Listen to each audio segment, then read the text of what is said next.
A'udzu billahi minasyaitonir rajim. Bismillahirrahmanirrahim. Assalamualaikum warahmatullahi wabarakatuh. Kembali lagi bersama Mang Sukir di channel Sampul Hitam. Dan untuk kali ini, Mang Sukir akan melanjutkan cerita yang sebelumnya yang berjudul Penumpang Misterius di Kursi Sebelah.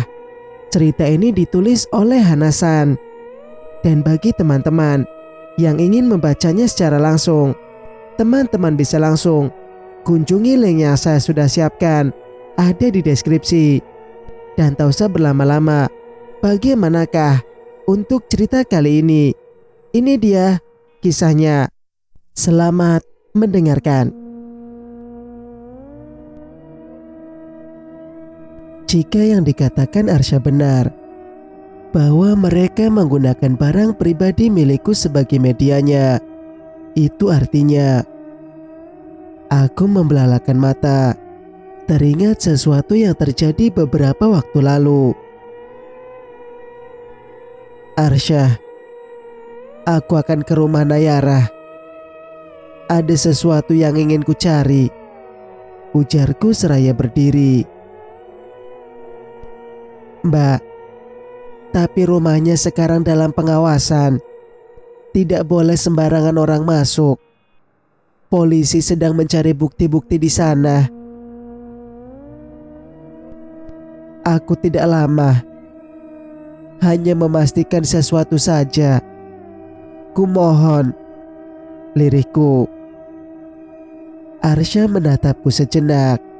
Terdengar dia menghembuskan napas pelan sebelum akhirnya berkata padaku, "Baiklah, aku akan mengantar ke sana," ujarnya. Rumah Nayara yang terletak di samping rumah dan hanya berjarak 3 rumah, itu pun rumah kosong, membuatku cepat sampai di rumahnya. Aku menyibak penyekat berwarna kuning yang dipasang polisi di sekeliling rumah Nayara. Arsya mengikuti dari belakang. Hari hampir maghrib saat aku masuk ke dalam rumah Nayara. Hanya beberapa hari saja ditinggal penghuninya. Rumah ini terasa begitu pengap. Kubawa langkahku menuju kamar Nayara. Ada perasaan ragu sekaligus takut saat kudorong pintu kamarnya hingga terbuka lebar. Kamar Nayara masih terlihat rapi. Hanya spraynya saja yang sedikit berantakan. Arsya menekan saklar lampu hingga ruangan ini menjadi terang benderang. Mataku menyapu seluruh sudut ruangan, mencari sesuatu. Aku membuka laci nakas yang ada di samping tempat tidur, namun kosong. Lalu, pandanganku tertuju pada sebuah lemari kayu yang berada di sudut ruangan. Lemari tanpa kaca setinggi dada orang dewasa, dengan ukiran burung merak. Aku mencoba membukanya, namun ternyata dikunci. Kualihkan pandangan pada Arsya, yang sepertinya juga sedang memperhatikan seluruh ruangan. Saat melihatku kesulitan membuka lemari, Arsya mendekat dan bertanya, "Kenapa Mbak? Tidak bisa dibuka ya?" "Iya, sepertinya dikunci," jawabku. "Biar saya coba buka," ucapnya. Beberapa kali Arsya mencoba membuka lemari tersebut, tapi gagal. Aku kembali membuka laci nakas. Di sana, kutemukan beberapa anak kunci dan kuserahkan pada Arsya. Benar saja, salah satu kunci tersebut adalah kunci dari lemari ini. Setelah lemari terbuka, aku menutup mulut dengan telapak tangan. Kulihat banyak sekali barang-barang aneh di sana. Keris, golok, pisau, bahkan kain kafan pun tersimpan di dalam lemari. Lalu, mataku tertuju pada sebuah kotak kayu yang cukup besar yang berada di bagian bawah. Arsya menarik kotak kayu tersebut. Aku benar-benar tercengang saat aku melihat isinya. Di dalam kotak kayu itu ada banyak sekali barang-barangku yang selama ini aku anggap hilang. Celana dalam, bra, jepit rambut, bahkan gantungan kunci milikku pun ada di dalam kotak kayu itu. Itu semua milikku, ucapku lirih saat Arsya melihatku kaget ketika melihat isi kotak tersebut. Sebenarnya aku malu ketika pemuda yang bersamaku itu ikut melihat satu persatu barang yang ada di dalamnya. Barang-barang yang selama ini kuanggap hilang dan aku mengira yang mengambil adalah orang iseng. Ternyata semua ada di sini. Aku akan mengambil kembali barang-barang milikku ini, ujarku sambil mengeluarkan barang tersebut dari dalam kotak. Kurai sebuah kantong plastik yang ada di atas meja, lalu memasukkan barang pribadiku ke dalamnya. Arsya masih berjongkok di lantai. Sepertinya dia memperhatikan sesuatu. Aku melihat ke arah pandangan matanya. Ada sesuatu di belakang lemari ini, Mbak, ucapnya.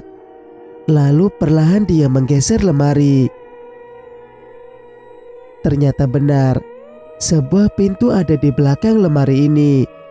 Arsya membuka pintu dan terlihat sebuah tangga ada di dalamnya. Ada tangganya, ucapku sambil mendongak. Mbak, saya akan masuk ke dalam, ucap Arsya. Dengan merunduk, Arsya masuk ke dalam ruangan rahasia. Perlahan, dia menaiki tangga yang ada di dalamnya.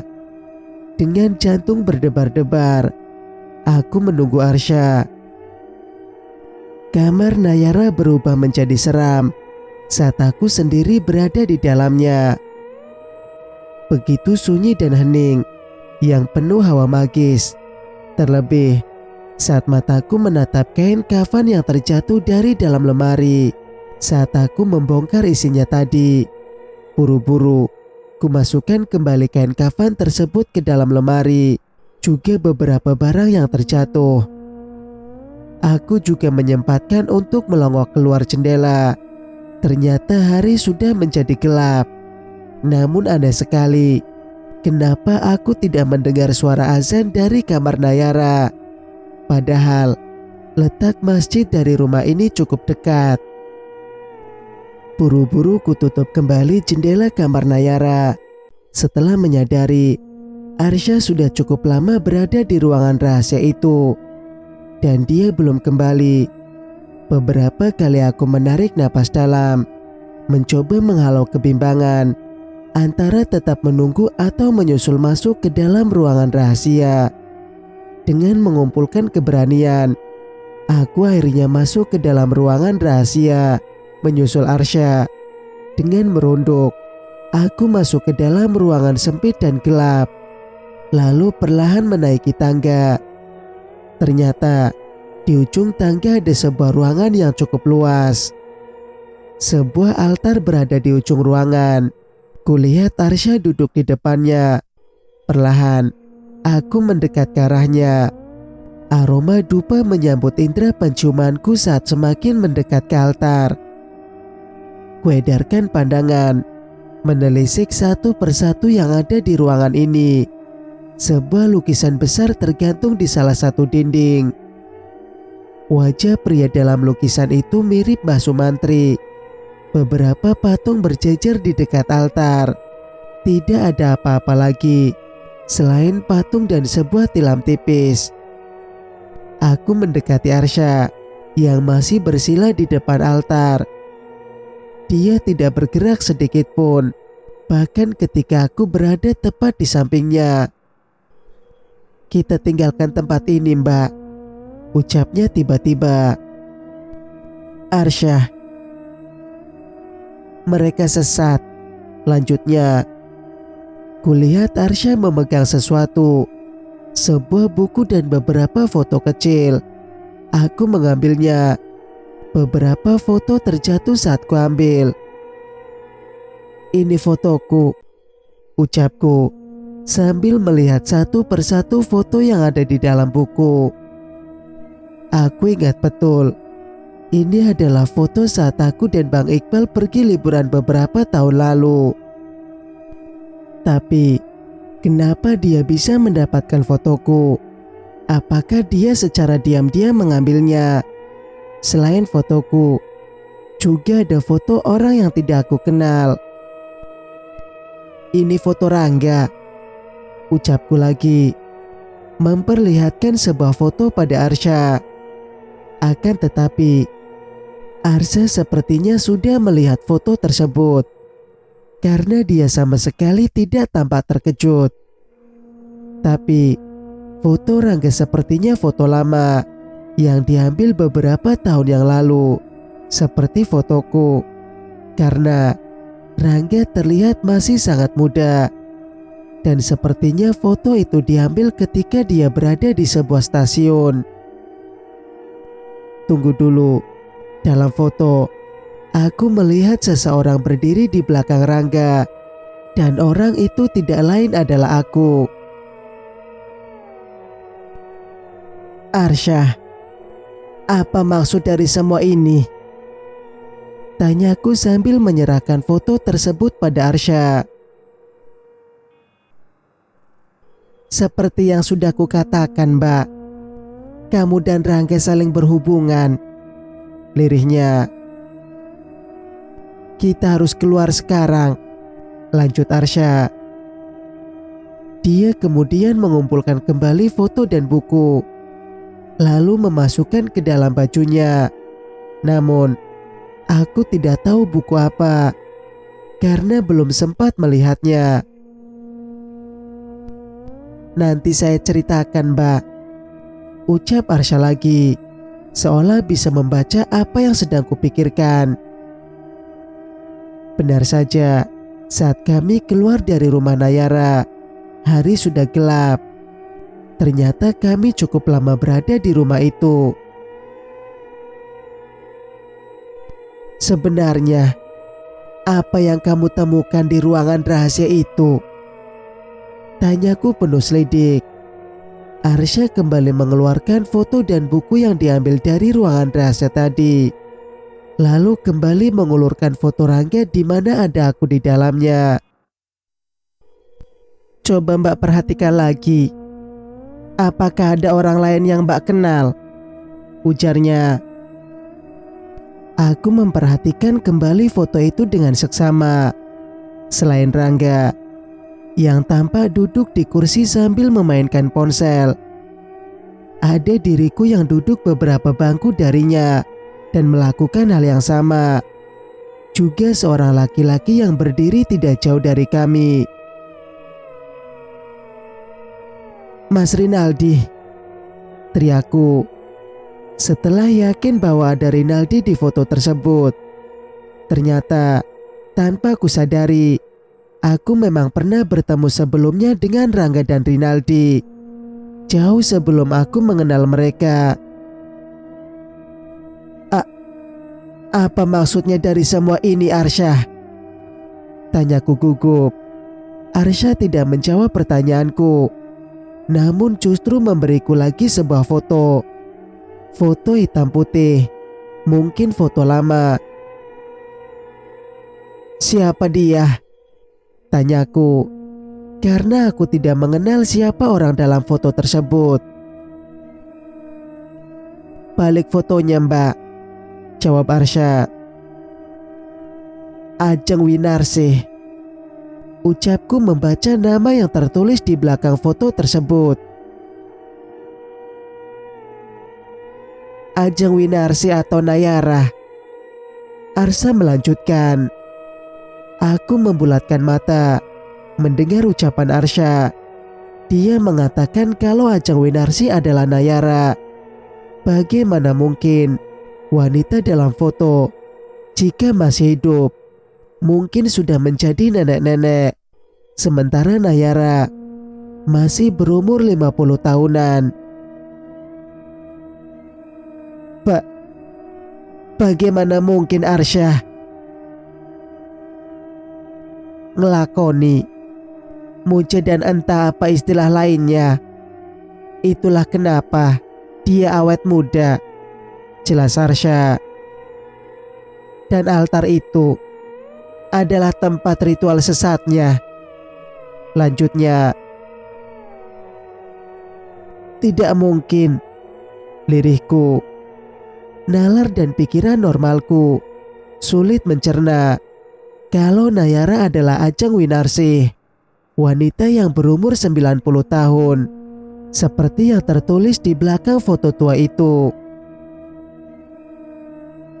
Setan akan menemukan jalan untuk membuat manusia mengikuti langkah sesatnya, Arsha kembali berkata.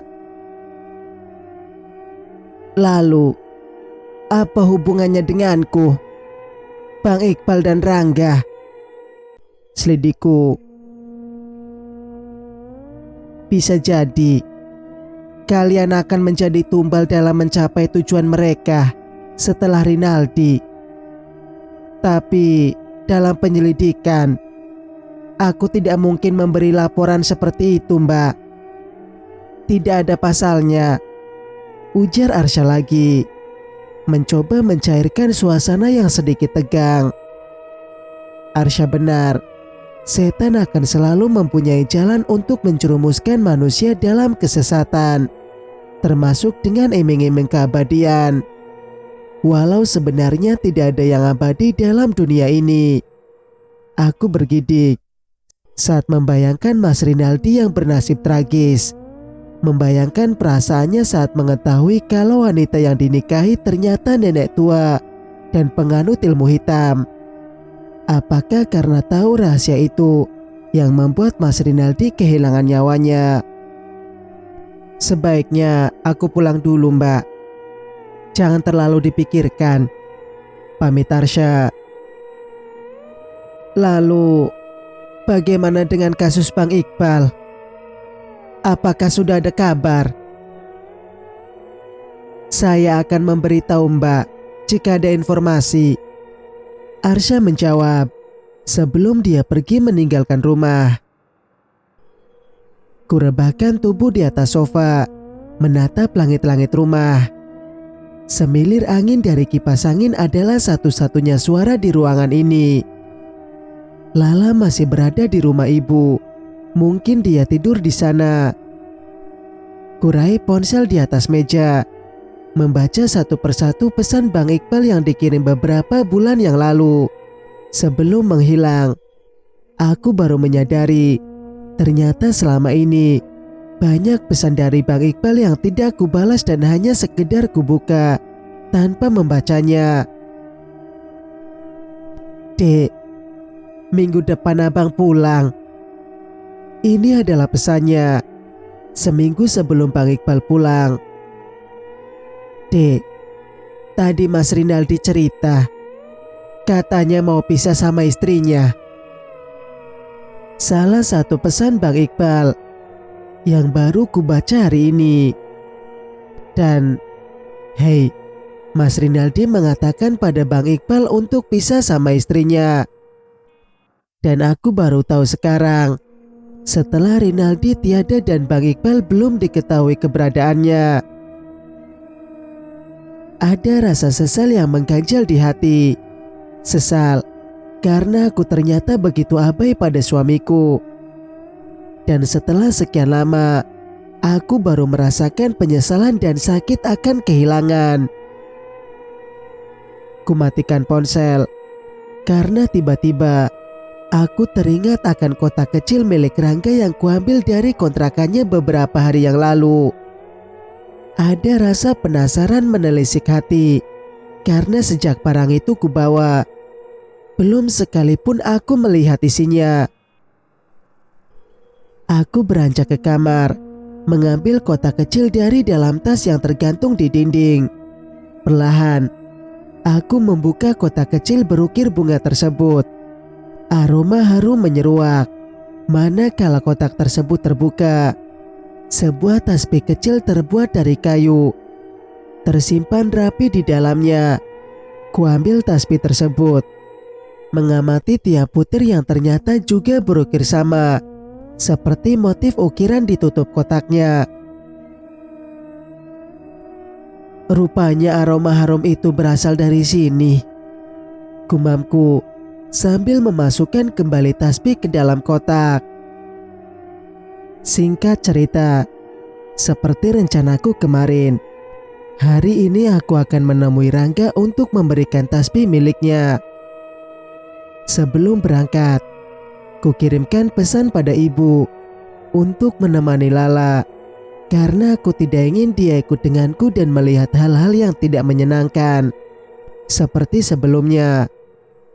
Selama ini, anakku itu mengetahui dan sabar kalau bundanya masih beranggapan bahwa ayahnya masih ada, tidak menghilang. Sementara dia tahu betul kalau ayahnya sudah lama tidak ada kabar, dan dia bisa menyimpan semua itu tanpa pernah mengeluh atau mengatakan hal yang sesungguhnya padaku. Aku yakin itu bukan suatu hal yang mudah untuk anak seusianya. Jalanan masih sepi. Mungkin karena berbagai aturan pembatasan, sehingga orang-orang pun malas keluar rumah. Tiba-tiba terlintas di pikiran untuk mampir ke kontrakan Rangga. Lebih tepatnya, aku ingin bertemu dengan pria yang tinggal di sebelah kontrakannya. Karena dalam beberapa kali kesempatan bertemu, dia selalu mengatakan hal-hal yang berhubungan dengan Mbah Sumantri. Mungkin aku bisa mendapat petunjuk darinya. Kontrakan Rangga terlihat sepi dan kotor. Daun-daun kering berserakan di halaman. Mungkin sejak dia keluar dari rumah itu, belum ada penghuni barunya. Kuparkirkan motor di bawah pohon mangga dan berjalan menuju rumah sebelah. Sedikit ragu, aku mengetuk pintu. Tidak ada jawaban. Ku ketuk sekali lagi sambil mengucap salam. Dari dalam terdengar suara langkah kaki mendekat ke arah pintu. Dari balik pintu yang terbuka, kulihat seorang gadis berdiri dengan tatapan penuh selidik. Namun sesaat kemudian, dia tersenyum tipis. "Mbak pasti mau bertemu Bapak kan?" ujarnya. Sedikit terkejut mendengar ucapan gadis yang berdiri di depanku ini. Bagaimana mungkin dia tahu kalau aku ingin menemui bapaknya? "Silakan masuk, Mbak. Sudah ditunggu Bapak di dalam," ucapnya lagi sambil mempersilahkan aku masuk. Aku mengikuti langkah gadis ini menuju ruang tengah. Kulihat di sana seseorang terbaring di atas dipan kayu. Melihat kedatanganku, dia, laki-laki yang beberapa kali berbicara denganku, bangkit dan duduk bersandar pada bantal yang ditumpuk di belakang punggungnya. "Duduklah," ucapnya lirih saat aku sudah berada di hadapannya. Aku duduk di kursi plastik yang diberikan oleh gadis itu. Laki-laki yang ada di depanku ini terlihat lebih kurus. Apakah dia sakit? "Maaf, Pak. Bapak sedang sakit?" tanyaku membuka percakapan. Laki-laki di depanku ini hanya tersenyum. Lalu dia berkata, "Dibuat sakit," ucapnya datar. Aku mengamati laki-laki di depanku ini sekali lagi. Dia mengatakan kalau dirinya dibuat sakit. Apakah itu artinya kalau dia sengaja dibuat sakit? Lalu siapa yang melakukan? "Tapi kenapa, Pak? Siapa yang melakukannya?" "Lalu tadi dia bilang Bapak sudah menunggu saya." Aku bertanya padanya. Kualihkan pandanganku pada gadis yang tadi membukakan pintu untukku. "Iya, karena ada sesuatu yang ingin kukatakan padamu." Aku takut tidak punya kesempatan lagi untuk bertemu dan mengatakan hal ini. Maksud Bapak apa? Tanyaku lirih. Pengantin Kliwon, ujarnya. Pengantin Kliwon? Maksudnya apa, Pak? Tanyaku. Sungguh, aku tidak mengerti dengan apa yang dikatakan laki-laki ini. Kamu dan temanmu adalah pengantin Kliwon. Kalian sudah lama dipingit untuk dijadikan pengantin selanjutnya. Walau aku tidak mengerti apa maksud dari ucapan laki-laki ini, namun kata-kata yang keluar dari mulutnya mampu membuatku merinding dan menimbulkan rasa ketakutan. Kurasakan punggungku mulai basah oleh keringat dingin. Pengantin Kliwon, apa artinya? Istri Mbah Sumantri ada di kampung sebelah. Dia masih di sana. Lanjut laki-laki ini. Apa yang harus saya lakukan, Pak? Jangan tanya padaku. Kamu bisa melakukan apa yang tidak bisa kulakukan. Lirihnya. Laki-laki itu menatap wajahku. Kemudian dia menarik napas dalam. Kamu membawa sesuatu? Tanyanya lagi sambil memperhatikan tas punggungku. Dek, dadaku seperti mendapat sebuah hantaman. Tidak terlalu keras, namun mampu membuat jantungku berdetak lebih kencang. Aku memegang tasku. Teringat akan tasbih milik Rangga yang harus segera kuberikan padanya.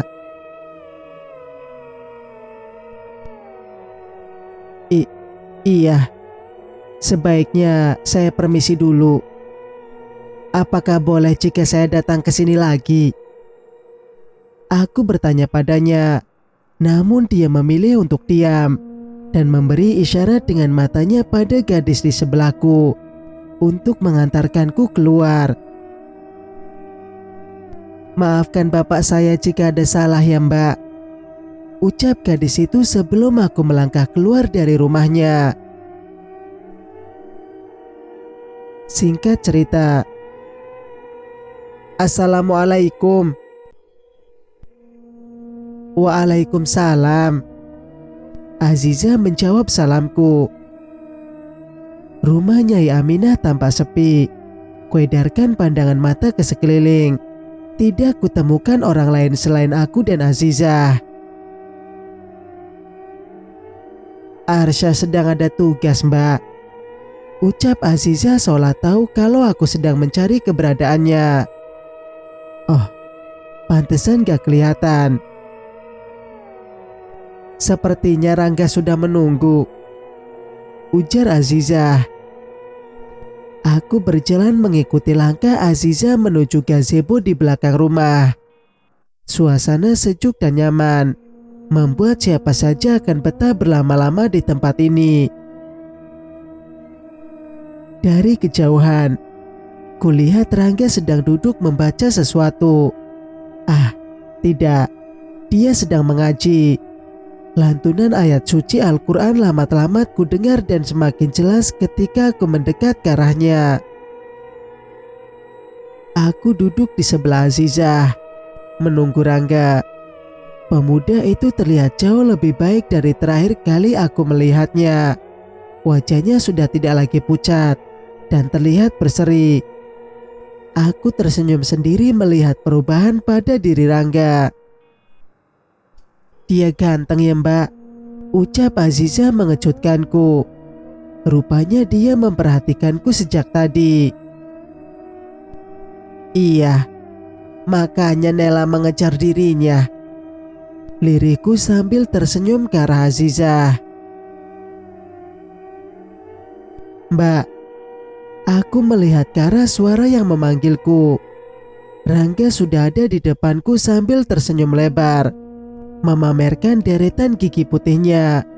Buru-buru, Kutundukkan kembali wajahku dan dengan lincah tanganku mengeluarkan kotak kecil dari dalam tas. "Rangga, apakah ini barang yang kamu maksud?" tanyaku sambil menyerahkan kotak kecil padanya. "Iya, benar. Ini milikku," ucapnya. Dia kemudian membuka kotak kecil itu, mengeluarkan tasbih kayu yang tersimpan di dalamnya. "Alhamdulillah. Terima kasih ya Mbak, sudah mengambilnya kembali.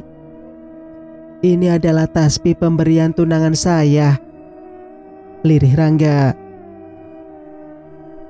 "Tasbih ini diberikan padaku ketika aku berpamitan padanya untuk ke kota ini. Dan saat aku mendengar kabar kalau dia sedang sakit, sementara aku tidak bisa menjenguknya, bahkan tega mengusir Uwa saat hendak menjemputku, membuatku merasa sangat malu." Rangga melanjutkan kalimatnya. "Dulu, aku berjanji akan menggunakan tasbih ini dalam setiap zikir. Akan tetapi..." Rangga menghentikan kalimatnya. Suaranya berubah serak, menahan tangis.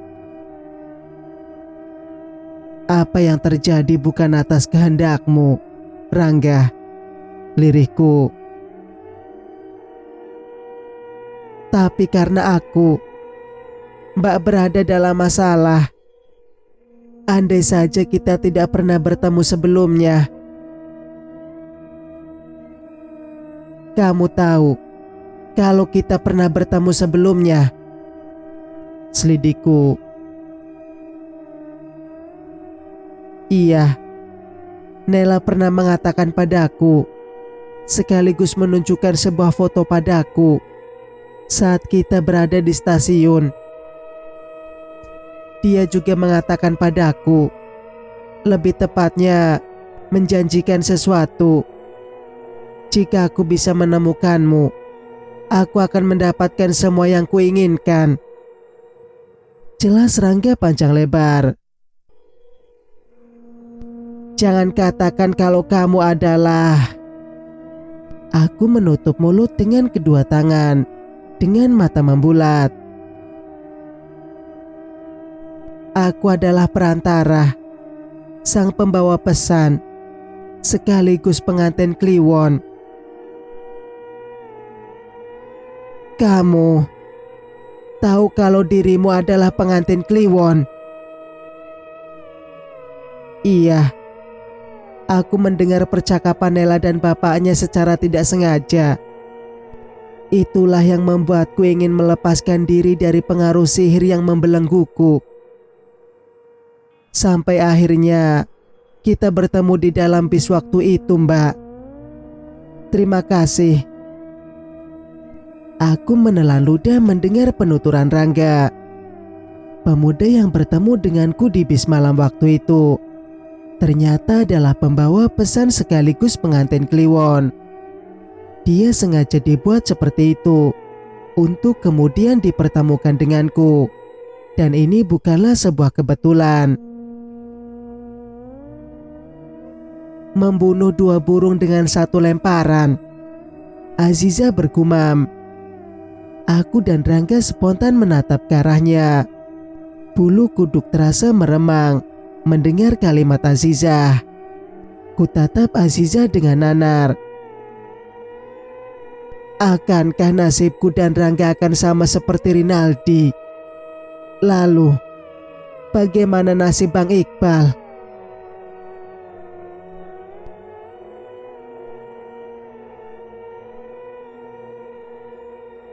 Cerita pun bersambung. Jika kalian suka dengan ceritanya, jangan lupa untuk like, komen, dan subscribe channel ini agar bisa mendengarkan cerita-cerita berikutnya. Wassalamualaikum warahmatullahi wabarakatuh.